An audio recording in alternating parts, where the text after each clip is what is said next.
Kerr.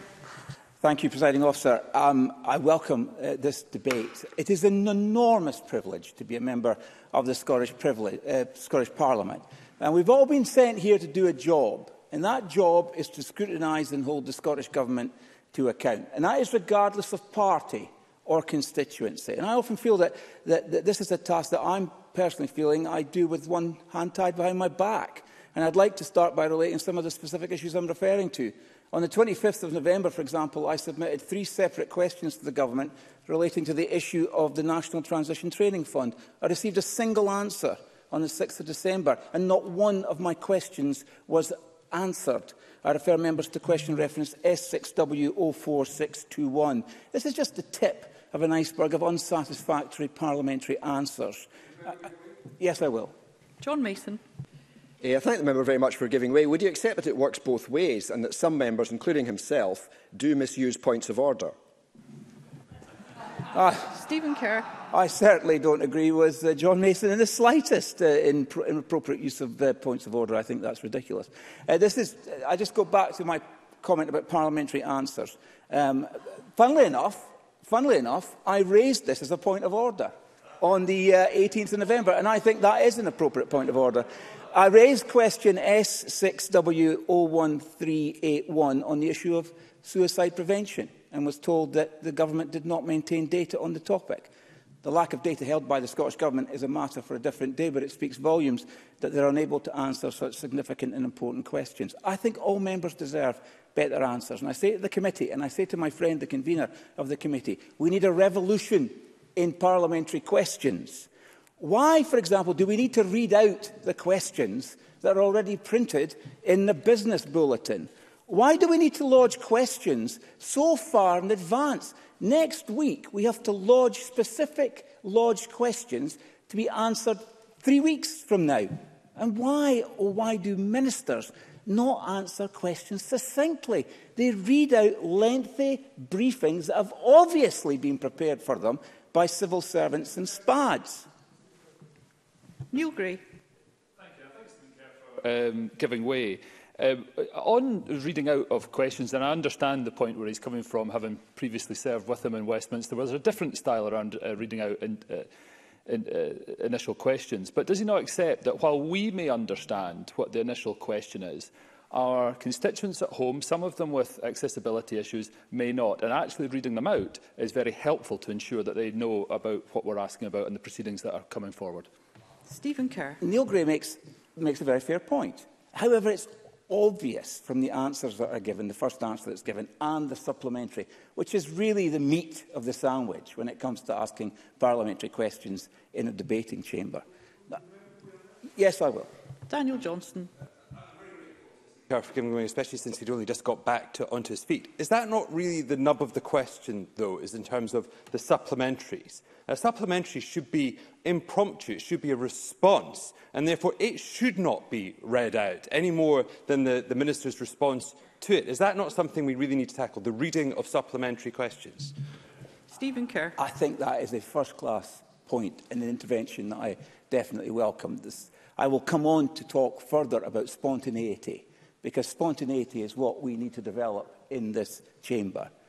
I'm afraid that one of the reasons that ministers stick so rigidly to their answers, which I want to deal with that first, is because there's a degree of contempt from the government towards this Parliament. I'll give you a current example. The First Minister last Friday announced various new measures, restrictions, substantive policy matters relating to COVID-19 in a TV studio.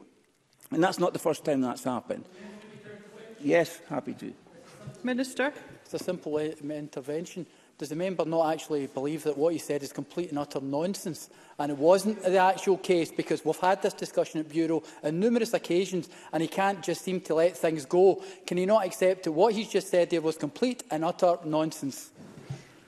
Stephen Kerr. I'll tell you what's complete and utter nonsense, Minister, that the Scottish Government claims that a press release, a statement issued by Public Health Scotland at 5 o'clock last Thursday, after this Parliament had risen, was somehow unknown to the Scottish Government, which is renowned for its grip and control of everything to do with its remit. So I would say that it's far from nonsense. I think it's highly irrelevant to this debate. And this is not the first time that the First Minister has resorted to a TV studio. I will give way one more time. I think we're going to train... Neil Gray. I thank the Presiding Officer and Stephen Kerr for giving way. On ministers reading out answers, I can understand where Stephen Kerr is coming from. However, does he not accept that this was a very similar occurrence when we were serving in Westminster, where we had ministers reading out responses, and there are often very good reasons for it, which include legal and ensuring that correct information is given, and sometimes there has to be very carefully worded responses to some of the questions that we ask. Stephen Kerr. And Neil Gray knows well that had some of the ministers at the other place attempted to read the length of answers that we get in this place, the Speaker would have been all over them. And that's exactly what doesn't happen here. And I think we need to have some temperance on the part of the ministers when it comes to their answers. Now, this Parliament is the forum of this nation. It should be respected. It isn't appropriate, in my opinion, for the government to resort to external means of delivering substantial statements to the people of Scotland, other than in front of those who have been elected to represent the people of Scotland. And I would come in here on a Friday, a Saturday. It's such an enormous privilege to be a member of the Scottish Parliament. I would come in here on a Friday, a Saturday, a Sunday, a Monday. I'd stay after 6 o'clock. I'd come in before 2 o'clock into this chamber to hear statements of such importance. And I know that many members, especially my colleagues, would be delighted to do so as well.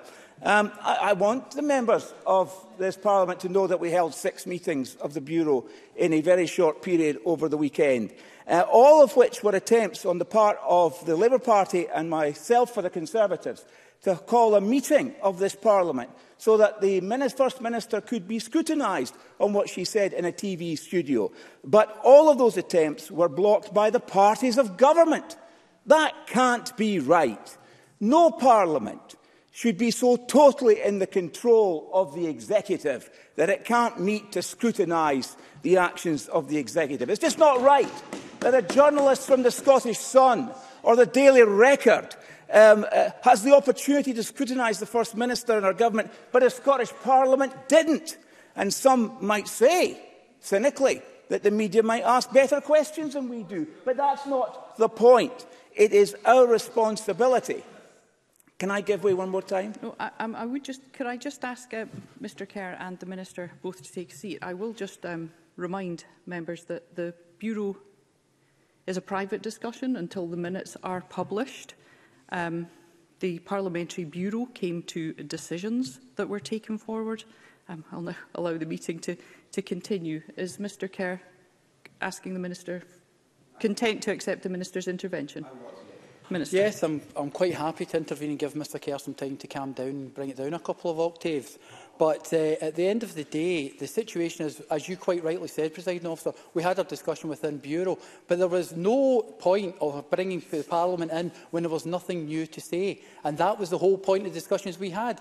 Mr Kerr seems to either have a lapse of memory or decides not to actually report what's been said. Stephen Kerr. I'm only reporting factual information to the Chamber about what occurred in those meetings. And I respect what the Presiding Officer has said about the nature of those meetings, but when the minutes are published, if they have not already been published, they will show that we sought to have a meeting of Parliament. So if I recognise now that I am testing the patience of the Presiding Officer. Yes, please do wind up. We have time in hand. I will do my best absolutely to wind up right now. Look, we have a culture of conformity in this place that needs to be broken.